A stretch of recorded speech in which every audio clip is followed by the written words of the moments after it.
35년 동안 I've been mobilized to do construction work for 35 years. 건설할 때는 힘들지만은 건설을 다 해놓고 Building is hard work. But after the construction's finished, we're proud and we feel it was all worthwhile. 지나보내고 됐습니다. 그래서 우린 Our slogan is one for all for one. 받들고 우리 And we really stand together as a group. 뭉쳐가지고 어떤 한 사람이 If one of us does something, we all do it. Anything our group organizes, we all support unconditionally. With this kind of mentality, a work unit becomes one in body and spirit and tries to solve all its problems. 노력하고 있습니다. The mentality of teamwork and collective effort runs throughout North Korean society, whether in construction or in mass games. Organization, discipline, and collectivism are key elements of mass games, reflecting the ideology of the party. So, because all our people stood up together and rebuilt our city, it became the first-class city we have today. The capital, Pyongyang, is a showcase for the nation. Throughout North Korea, residency is allocated by the party. Pyongyang has 2 million residents, and it is considered a privilege to live here.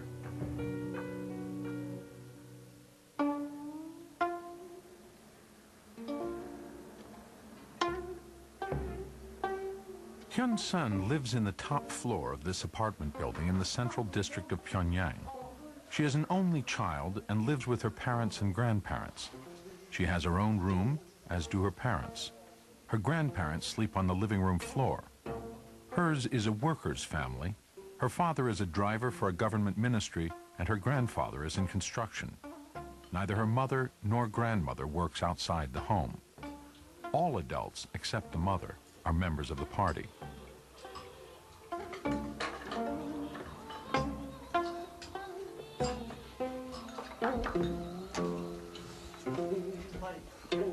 Throughout Hyun-sun's apartment are portraits of the great leader Kim Il-sung and the general Kim Jong-il. In Pyongyang, state radio is piped into every apartment's kitchen. Listeners can turn the volume down, but not off. TV is state-run, with one channel broadcasting for 5 hours a day during the week. An extra 2 channels broadcast on the weekends. In Hyun-sun's bedroom is an additional television, a gift from the state to the children who participated in the masked games extravaganza of 2002.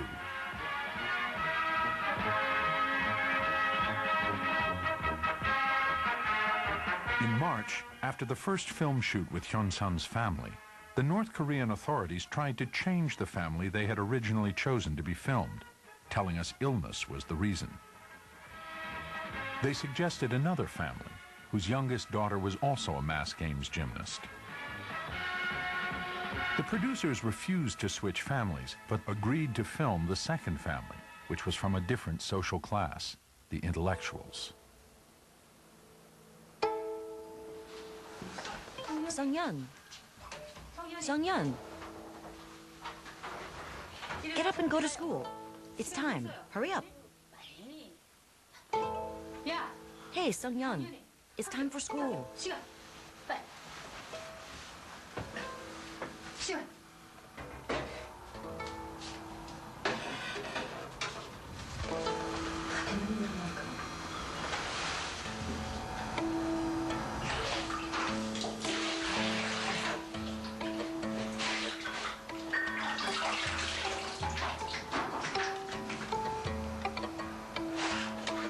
Be quick and get to school.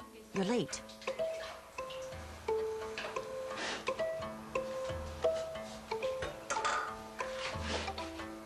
Kim Sung-yeon is 11 years old.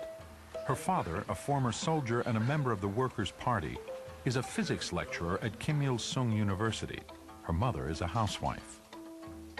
She has 2 older sisters. One is 15 and a high school student. The eldest is 18, a high school graduate who will shortly be joining the Army. The family lives on the 18th floor in an apartment also in the central district of Pyongyang. Sonyeon's sisters each have their own rooms, and her parents sleep on the living room floor. Songyeon sleeps in a different sister's room each night.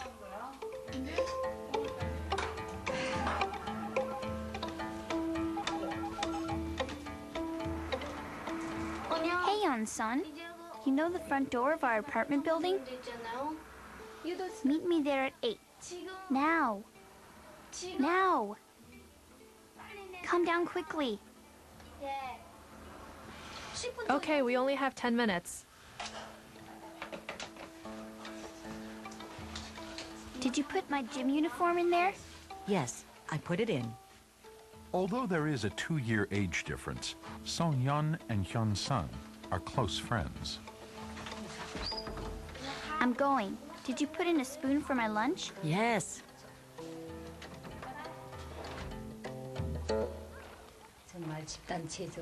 The first thing that comes to mind each time Sungyeon starts preparing for a new mass gymnastics event is that she'll be serving the general once again.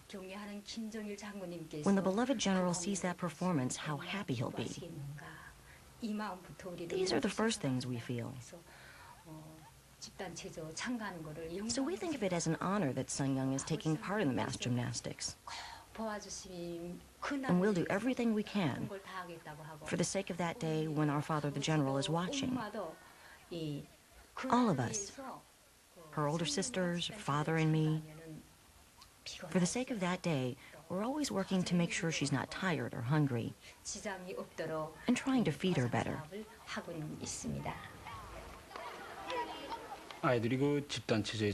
Before the children participated in mass gymnastics, all they did after coming home from school was whine. Younger children especially. They just study. Studying is good, but they don't know anything about life. When they go to mass gymnastics, they develop physically and do better mentally.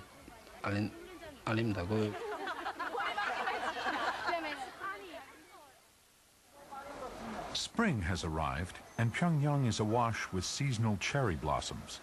Both girls have 5 hours of school ahead of them, and after a 2-hour lunch break, 2 hours of mass gymnastic practice. They will not return home before 7 in the evening. When I come home from school, I have no one to play with and I get bored. Once I went to Songyeon's place. Both of her older sisters and Songyeon were there. So we played the accordion, the guitar, and the violin, and all played together. Afterwards, I went home and there was no one there. It was really quiet. I hate being alone at our house. I wish I had lots of brothers and sisters. April is a sacred month in North Korea. While the Western world concentrates on 24-hour coverage of the war in Iraq, preparations are beginning here for another holiday. The occasion will be Kim Il-sung's birthday. So revered is North Korea's former ruler that he remains head of state despite his death in 1994. Thousands will descend on Pyongyang to visit his birthplace. North Korea operates under a food rationing system. Park Hyun-sun's mother says she has allocated 1 chicken and 5 eggs per month for each family member. It's impossible to know if these rations are typical. Rations are increased for national holidays. In the years following Kim Il-sung's death, there was a great degree of hardship in North Korea. The collapse of communism in Eastern Europe and the Soviet Union, and the subsequent loss of trading partners and subsidies led to severe food shortages. A combination of natural disasters, failed harvests, and a lack of raw materials compounded the misery. Most Western analysts predicted an implosion of the country and the system. No one will ever know the true number of deaths from starvation during this time. Even in Pyongyang, there was no escape from the misery. To the North Koreans, this period has become known as the Arduous March. No North Korean citizen has ever spoken to a foreigner on the record about the Arduous March. The arduous march. When we talk about the time of hardship, the first thing we think of is the arduous march. To let you know how frustrated we felt back then, I only need to tell you about our oldest daughter's birthday at the time. On Sungmi's birthday, we had nothing but corn. So I ground up the whole ear of corn and made porridge with it. We celebrated our oldest daughter's birthday by giving half a bowl each to the other children and a whole bowl to the birthday girl.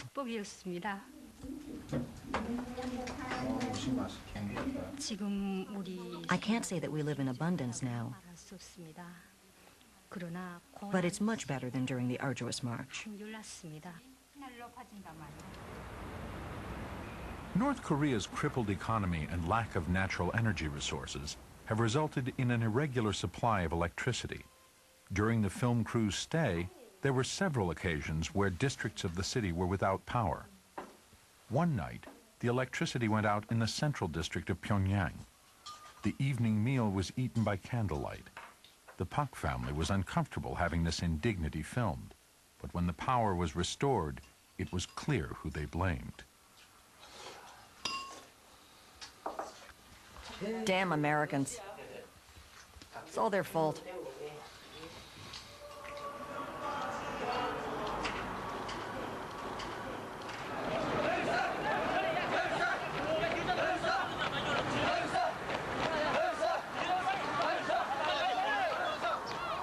It's Sunday, the official day of rest in Pyongyang.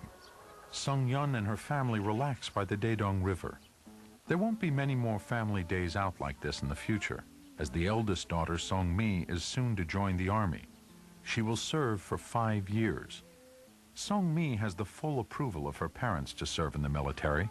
Her father is a former soldier, and her mother has a high regard for the ethos and benefits of army life. While I was at university, I studied with former soldiers who had done their military service.